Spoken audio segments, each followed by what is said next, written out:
claw. It moves.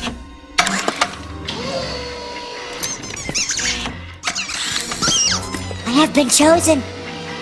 Farewell, my friends. I go on to a better place. Gotcha.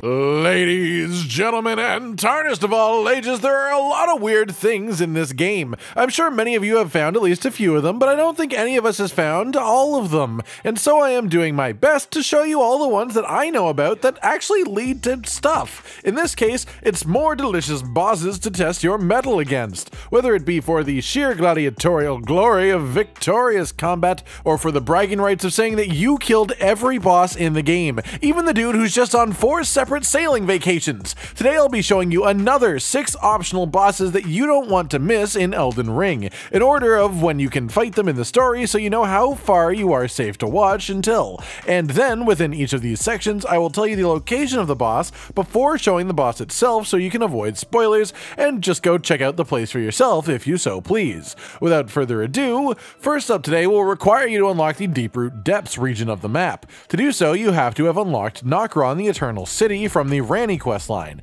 If you want help with that lengthy questline, check out our video on the Darkmoon Greatsword. Head to the Ancestral Wood site of Grace in that area, and from there head north, reaching a relatively straightforward path to and through the Siofra Aqueduct, which leads to, well, a boss, obviously. Not the boss on this list, but I suppose more of a bonus boss. Bonus boss. After you dispatch of this foe, make the really weird decision to lay down in an abandoned coffin, which then gets fucking beam me up, Scotty. What the fuck is this game? After this, you arrive in the Deeproot Depths, and this is the most straightforward level in this game, as far as I'm concerned, as it more or less expects you to travel from the entrance to the furthest point from the entrance and then leave. There are, of course, some hidden goodies along the way, including a boss on the westernmost point of the area. Progress through the level until you reach the nameless Eternal City, site of Grace, then head immediately west, and the tree that you can see atop a spirit spring just over the next hill is where you will find this boss.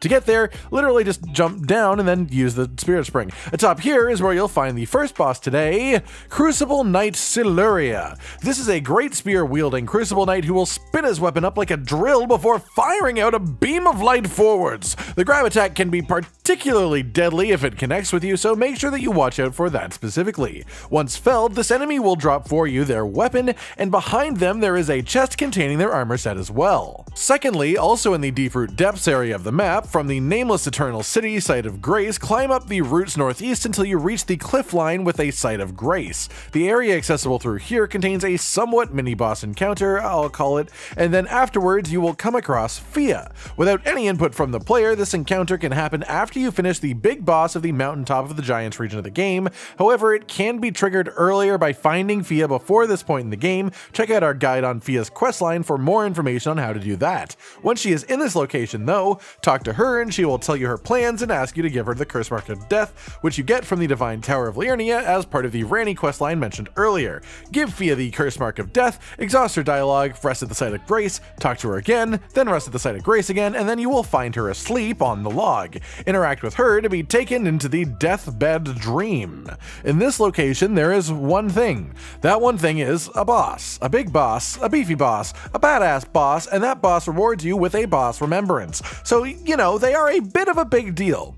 Going through then, the boss himself is Lichdragon Forttissax. This fight is just absolutely incredible, like, to the point that even though this is the spoiler part of the video, I don't want to describe anything about it. Like, just go do it. This is essentially the ancient dragon of death. Do you really need a better description of why you should fight it than that? Thirdly, will be located right at the entrance to the consecrated snowfields area. If you haven't unlocked this region yet, you can do so as soon as you have reached the mountaintop of the Giants. First, visit the village of the Albinauric site of Grace in Liurnia, and then head east to get one half of a medallion from a lad in a pot. Then head to Castle Sol in the very north of the mountaintop of the Giants, defeat the boss at the end, travel to the very top of the castle, and grab the second half of the medallion there. From here, go to the Grand Lift of Rold and activate your brand new shiny tiny secret medallion to go to the hidden path to the Halig tree. This area can be easily misconstrued as simply the path forwards to the consecrated snowfields. However, there is a very well hidden boss in here. How well hidden, you ask? Well, it's literally invisible. You have to fully trust your gut instincts, the bloodstains on the floor, and messages of other players floating in the ground. Or I guess you could throw rocks that glow if you feel like it, but once you enter the large central chamber, look for the break in the railing, drop down into nothingness, and realize that you're literally on an invisible floor. Face the opposite side wall and follow it until you are in line with a window at the back of the room. Walk now towards that window at the back, then jump down to the ledge on your left. Jump in the window on that ledge, and on your right behind a giant land octopus is a lever. Pull the lever, then progress left and down to find a now open giant metal door leading to our boss encounter of choice. This fight can be really easy or really tough depending on your build. Don't overthink it, just be ready for a little bit of a personal struggle. The boss is, of course, the Stray Mimic tier, creating a carbon copy of you, yourself, and your equipment, and pitting you against yourself. If you then use your Mimic tier summon, if you have that already, then it is essentially you and you versus you, and that's just really confusing. I think I need to sit down for a bit. Killing this rewards you with a summon as well as some death root in the chest behind him. Fourth up, further into the consecrated snowfields region on the west side under the Yalu Anix runes, you will find the Yalu Anix tunnel. Follow the path here, carefully dropping down, then running forwards and jumping across, open the small door for a shortcut back to the beginning, and open the big door to head directly to the boss. This boss may well kick your butt just a little bit. He has a couple of separate strong pin attacks and is one hell of a memorable fight, and the harder version of the end boss of the Rainy questline that I've mentioned a couple of times in this already. For killing this version though, you get the Meteorite of Astel spell for besting at the end. No longer beating around the bush, this boss is Astel, Stars of Darkness, who is, I guess, like a dragonfly made of ethereal compounds, skulls, and a giant creepy eye for a brain. The fight itself is very cinematic and has a couple of attacks that can definitely take you off guard and absolutely eat you up. One of them literally eats you up, so be ready for a challenge if you come here. Fifth then, once again in the consecrated snowfields area, from the inner consecrated snowfield site of grace, head east until the end of the river where you will find the Cave of the Forlorn. This cave is opened with stone sword keys, so come prepared for that. Once inside, head forwards along the path until you reach this open room with a big rock in the middle, take a left and climb up the rocks, jump across and then drop into the hole to reach the bottom layer of this area. Progress along this layer, being careful of jellyfish along the way until you reach another hole. Drop in this hole, and at the bottom you will find a boss fog wall right in front of you. The reward for this boss is the Golden Order Greatsword, which is really quite a cool weapon, but the experience of the boss itself is arguably worth doing this one for by itself. The boss inside then is Misbegotten Crusader, a Leonin warrior wielding the Golden Order Greatsword. He flinches quite easily to heavily weapons, but is quite the offensive powerhouse, so come ready for quite the fast and agile competitor.